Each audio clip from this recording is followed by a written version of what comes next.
Баршаңызға қайырлы күн, сіздермен бірге Айгерім. Каналыма қош келдіңіздер.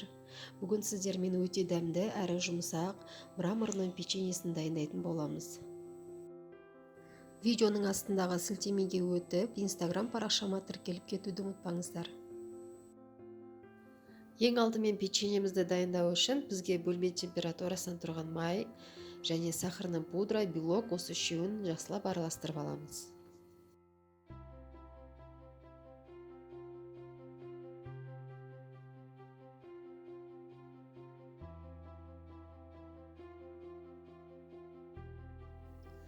Және онымен разрыхителді саламыз.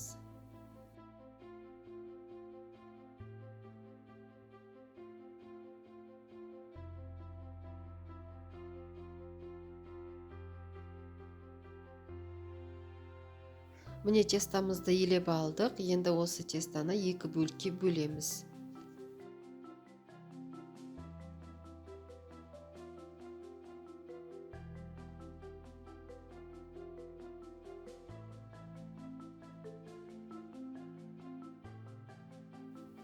Тестамыздың екінші бөлігіне какао салып, біріктіріп аламыз.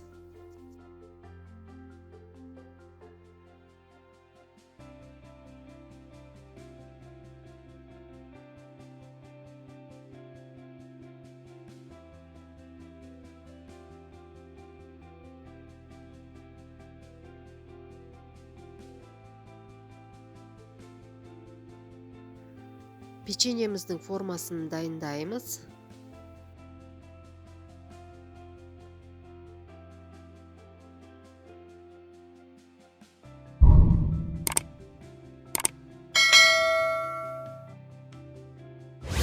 Видеода көрсетілгендей етіп жасап шығыңыздар.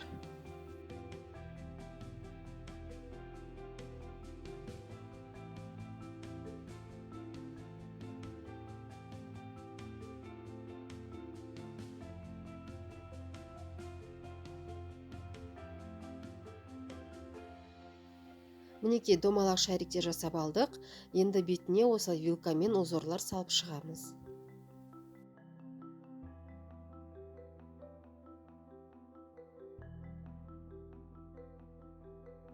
Печеньенің бетіне осылай жұмыртқаның сарысын жағып шығыңыздар.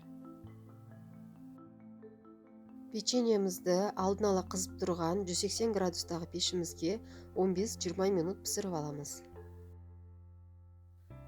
Мінекей печеньеміз пісіп шықты, өте дәмді әрі жұмсақ болып шығады. Міндетті түрде жасап көріңіздер, жақындарыңызды қуантыңыздар. Ас болсын сіздерге. Менің видео рецептім сіздерге ұнаса, каналыма тіркеліп, лайк, комментарий қалдыруды ұмытпаңыздар. Алдағы уақытта сіздермен түрлі тағамдар мен және тәттілердің видео рецептілерімен бөлісетін боламын.